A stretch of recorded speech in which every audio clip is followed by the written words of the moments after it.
51.2 volt 5 kilo watt അവറിൻ്റെ ഒരു battery പാക്കാണ്. ഇതിൽ 3.2 വോൾട്ടിൻ്റെ 16 സെൽസാണ് ഉപയോഗിച്ചിരിക്കുന്നത്, 100 എച്ചിൻ്റെ. ഇതിൽ JKയുടെ സ്മാർട്ട് ഇൻവെർട്ടർ BMS ആണ് ഉപയോഗിച്ചിരിക്കുന്നത്. അപ്പോൾ ഇതിനെക്കുറിച്ച്, ഇതിൻ്റെ കൺസ്ട്രക്ഷനെക്കുറിച്ചും ഇതിൻ്റെ ബാക്കി ഫീച്ചേഴ്സിനെക്കുറിച്ചും നമുക്ക് ഡീറ്റെയിൽ ആയിട്ട് തന്നെ ഒന്ന് നോക്കാം.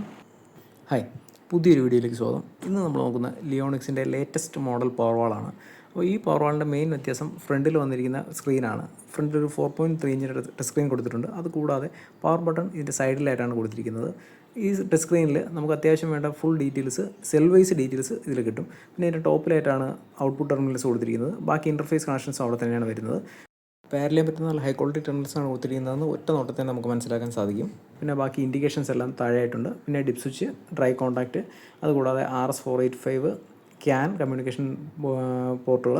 ഇത് ഇൻവെർട്ടർ കമ്മ്യൂണിക്കേഷന് വേണ്ടിയുള്ളതാണ്. പിന്നെ RS232, പിന്നെ വീണ്ടും പാരലൽ ചെയ്യാനുള്ള RS485. ഇതിൽ ഈ RS232 കണക്ഷൻസ് ഇംപ്ലിമെൻറ്റ് ചെയ്തിട്ടില്ല. നമുക്ക് RS485 വഴിയാണ് ഇതിലെ ഡേറ്റ എടുക്കേണ്ടത്.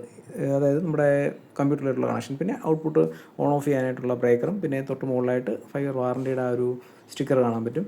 പിന്നെ ഇതിൻ്റെ സൈഡിലായിട്ട് 2 എയർ വെൻറ്റുകളാണ് നമുക്ക് കാണാൻ പറ്റുന്നത്. നമുക്കിതിൻ്റെ ഔട്ടർ വ്യൂ നോക്കിയ ശേഷം ഇതിൻ്റെ അകത്ത് യൂസ് ചെയ്യുന്ന കമ്പോണൻറ്റും BMSൻ്റെ മറ്റു കാര്യങ്ങളെല്ലാം ഡീറ്റെയിൽ ആയിട്ട് നോക്കാം. പിന്നെ ഇതൊരു പവർ വാൾ ആയതുകൊണ്ട് തന്നെ ഇത് ഭിത്തിയിൽ മൗണ്ട് ചെയ്യാനായിട്ടുള്ളൊരു ഓപ്ഷൻ അവർ തന്നിട്ടുണ്ട്. അത് ഈ ബാക്കിലുള്ള ഈ ഒരു സ്റ്റാൻഡിലാണ് അത് ഫിക്സ് ചെയ്യുന്നത്. ഈ ആ ഒരു സ്റ്റാൻഡ് ഇതിൻ്റെ കൂടെ തന്നെ വരും. അപ്പോൾ അത് ജസ്റ്റ് സ്ലൈഡ് ചെയ്ത് വെക്കുന്ന രീതിയിലാണ്. സാധാരണ നമ്മുടെ ഓൺ ഗ്രിഡ് ഇൻവെർട്ടേഴ്സ് ഇൻസ്റ്റാൾ ചെയ്യുന്ന അതേ രീതിയിൽ തന്നെയാണ് ഇതിൻ്റെ സ്റ്റാൻഡും ഫിക്സ് ചെയ്യുന്നത്. ഈ ബാറ്ററി പാക്കിൻ്റെ ഇടതുവശത്തായിട്ട് നോക്കിക്കഴിഞ്ഞാൽ നമുക്ക് അഡീഷണൽ ആയിട്ട് 2 എയർ വെൻറ്റും, പിന്നെ അതുകൂടാതെ ചാർജിങ് പ്രൊഫൈൽ ഡീറ്റെയിൽസും കാണാൻ പറ്റും.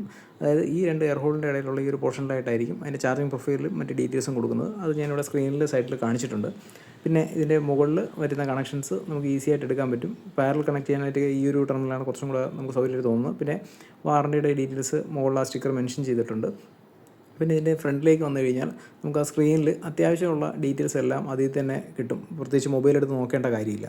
ഇപ്പോഴുള്ള മോഡലുമായിട്ട് കമ്പയർ ചെയ്യുമ്പോൾ മെയിൻ വ്യത്യാസം ഈ ഒരു ടച്ച് സ്ക്രീനാണ്. ഈ ഒരു ടച്ച് സ്ക്രീനിൽ നമുക്ക് മൊബൈലിൽ യൂസ് ചെയ്യാതെ ഇതിൽ തന്നെ ഡീറ്റെയിൽ ആയിട്ടുള്ള ഫീച്ചേഴ്സ് കാണാൻ പറ്റും. പക്ഷേ നമുക്ക് പാരാമീറ്റേഴ്സ് സെറ്റ് ചെയ്യണമെങ്കിൽ മൊബൈൽ തന്നെ ഉപയോഗിക്കേണ്ടി വരും. ഇതിനായിട്ട് JKBMSൻ്റെ ആപ്പാണ് ഉപയോഗിക്കേണ്ടത്. അപ്പോൾ JKBMSൻ്റെ ആപ്പിൻ്റെ കാര്യങ്ങളെല്ലാം തൊട്ട് മുമ്പുള്ള വീഡിയോയിൽ കാണിച്ചിട്ടുണ്ട്. പിന്നെ ഇതിൽ നമുക്ക് സെൽ വൈസ് ഡീറ്റെയിൽസ്, നമുക്ക് ഇൻഡിപെൻഡൻറ്റ് സെല്ലിൻ്റെ വോൾട്ടേജ് ഈസി ആയിട്ട് നമുക്ക് ചെക്ക് ചെയ്യാൻ പറ്റും. പിന്നെ ലാംഗ്വേജ് മുകളിൽ സെറ്റ് ചെയ്യാൻ പറ്റും. ചൈനീസും ഇംഗ്ലീഷും ലാംഗ്വേജാണ് നമുക്ക് ചൂസ് ചെയ്യാൻ പറ്റുന്നത്. ഈ ഒരു ടച്ച് സ്ക്രീനിൻ്റെ മെയിൻ അഡ്വാൻറ്റേജ് എന്ന് പറഞ്ഞാൽ ഇതിൽ അലാറം ഈസി ആയിട്ട് നമുക്ക് വായിക്കാൻ പറ്റും എന്നുള്ളതാണ്. പിന്നെ മുകളിലായിട്ടാണ് ഡിപ്പ് സ്വിച്ച് അറേഞ്ച് ചെയ്തിരിക്കുന്നത്. ഈ ഡിപ്പ് സ്വിച്ച് വെച്ചിട്ടാണ് നമുക്ക് ഡിവൈസ് ID കോൺഫിഗർ ചെയ്യുന്നത്. ഇതിൽ മാസ്റ്റർ വരുന്നത് 00-ലാണ് മാസ്റ്റർ വർക്ക് ചെയ്യുന്നത്. മുമ്പത്തെ മോഡലിൽ 1-ലായിരുന്നു മാസ്റ്റർ വർക്ക് ചെയ്യുന്നത്. ഇപ്പോൾ 00-ലാണ് മാസ്റ്റർ വർക്ക് ചെയ്യുന്നത്. പിന്നെ ഇതിലിപ്പോൾ ഉപയോഗിച്ചിരിക്കുന്ന ഹൈസ്റ്റാറിൻ്റെ സെൽസാണ്. ഹൈസ്റ്റാറിൻ്റെ സെൽസിൻ്റെ ഡീറ്റെയിൽസ് ആൾറെഡി മുമ്പ് പറഞ്ഞിട്ടുണ്ട്. അപ്പോൾ അതുകൊണ്ട് അതിനെക്കുറിച്ച് ഒരുപാട് ഡീറ്റെയിൽ പറയുന്നില്ല. ജസ്റ്റ് നിങ്ങൾക്കൊന്ന് മനസ്സിലാക്കാൻ വേണ്ടി മാത്രം പറയുന്നു എന്നുള്ളേ ഉള്ളൂ. അപ്പോൾ ഈ ഒരു സെല്ലെന്ന് പറഞ്ഞു കഴിഞ്ഞാൽ 3.2 വോൾട്ട് 100 H ആണ്. അപ്പോൾ ഇതുപോലുള്ള 16 സെല്ലാണ് ഈ ഒരു പാക്കിൽ വരുന്നത്. ഇതിൽ 8 സെല്ല് ഒറ്റ ട്രേയിലും അടുത്ത ട്രേയിൽ 8 സെല്ലും, അങ്ങനെ ട്രേ ബേസ് ആയിട്ടാണ് ഇത് ചെയ്ത് വയ്ക്കുന്നത്. ഇത് കംപ്രസ് ചെയ്ത് ഇതേപോലുള്ള ട്രേകളിലാക്കും. ഈ കംപ്രസ് ചെയ്ത് ട്രേകളിലാക്കി വെച്ചിരിക്കുന്ന ഈ ബാറ്ററി പാക്കായിരിക്കും ഈ മെയിൻ ബാറ്ററി പാക്കിലേക്ക് ആഡ് ചെയ്യുന്നത്. സെൽസിൻ്റെ സോർട്ടിങ്ങും IR ടെസ്റ്റിങ്ങും ബാറ്ററി കംപ്രഷനും എല്ലാം തൊട്ട് മുമ്പുള്ള വീഡിയോയിൽ ഡീറ്റെയിൽ ആയിട്ട് പറഞ്ഞിട്ടുണ്ട്. അപ്പോൾ ആ വീഡിയോയുടെ ലിങ്ക് ഞാൻ സൈഡിൽ കൊടുക്കാം. അതുകൊണ്ട് പ്രത്യേകിച്ച് ഞാൻ ഇതിൽ കൂടുതലായിട്ട് അത് എടുത്ത് കാണിക്കുന്നില്ല. പിന്നെ മുകളിലായിട്ട് BMS ഫിറ്റ് ചെയ്തിട്ടുണ്ട്. പിന്നെ അതിൻ്റെ കൂടാതെ താഴെയായിട്ടാണ് 2 ബാറ്ററി ട്രേകൾ അറേഞ്ച് ചെയ്തത്. കേബിൾ ഉപയോഗിച്ചാണ് ഈ ട്രേകൾ ലിങ്ക് ചെയ്തിരിക്കുന്നത്. JKയുടെ ഇൻവെർട്ടർ BMS ആണ് ഈ ഒരു പാക്കിൽ ഉപയോഗിച്ചിരിക്കുന്നത്. അതുകൊണ്ട് തന്നെ അത്യാവശ്യം നല്ലൊരു കമ്മ്യൂണിക്കേഷൻ നമുക്ക് ഇൻവെർട്ടർ ടു BMS നമുക്ക് ഇതിൽ പ്രതീക്ഷിക്കാം. അത്യാവശ്യം നല്ല പ്രോട്ടോകോൾ സപ്പോർട്ടാണ് ഇപ്പോൾ JKയ്ക്കുള്ളത്. പിന്നെ മുകളിൽ ഈ ഒരു വയർ വഴിയാണ് BMSന് വേണ്ട കണക്ഷൻസ് പോകുന്നത്. പോസിറ്റീവ് കണക്ഷൻ, പിന്നെ നെഗറ്റീവ് കണക്ഷൻ ഓൾറെഡി BMS വഴിയാണ് പോകുന്നത്. അതുകൊണ്ട് സെപ്പറേറ്റ് കണക്ട് ചെയ്യേണ്ട കാര്യമില്ല. പിന്നെ ബാലൻസ് റീഡിൻ്റെ കണക്ഷൻസാണ് നമുക്ക് കാണാൻ സാധിക്കുന്നത്. മുകളിലായിട്ട് JKയുടെ QR കോഡ് കാണാൻ പറ്റും. അതിൻ്റെ മുകളിലായിട്ട് ഇൻ്റർഫേസ് ബോർഡിലേക്കുള്ള കണക്ഷൻസൊക്കെ പോയിട്ടുണ്ട്.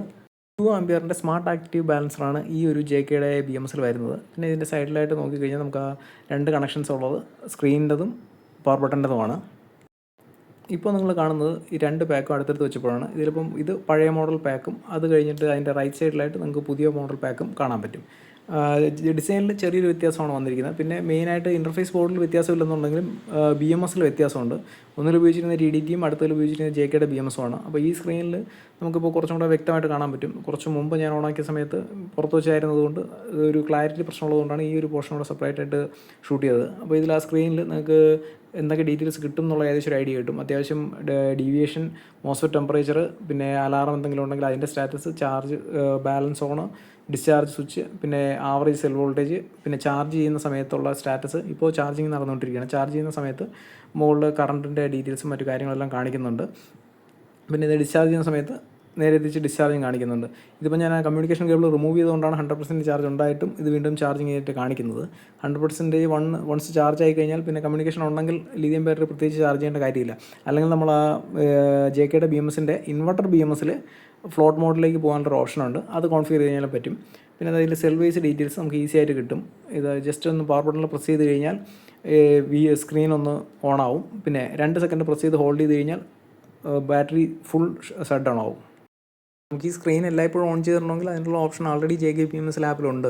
അപ്പോൾ അതിൽ നമുക്ക് വേണമെങ്കിൽ സെറ്റ് ചെയ്തിടാൻ പറ്റും. പക്ഷേ എനിക്ക് തോന്നുന്നു സ്ക്രീൻ തന്നെ ഒരു ഓപ്ഷണൽ കാര്യമായിട്ടാണ് എനിക്ക് തോന്നുന്നത്. കാര്യം നമുക്ക് മൊബൈൽ വഴി ഫുൾ ഡീറ്റെയിൽസ് കിട്ടും എന്നുള്ളത് കൊണ്ട് സ്ക്രീൻ ഇല്ലെങ്കിൽ പോലും പ്രശ്നമില്ലെന്നാണ് എനിക്ക് തോന്നുന്നത്. നമുക്ക് മാത്രമല്ല ഇതിൽ മുമ്പുള്ള മോഡലാണെന്നുണ്ടെങ്കിൽ നമുക്ക് ക്യാൻ കമ്മ്യൂണിക്കേഷൻ ഡീറ്റെയിൽസും മറ്റ് കുറച്ച് പാരാമീറ്റേഴ്സ് അതിൽ സെറ്റ് ചെയ്യാൻ പറ്റും.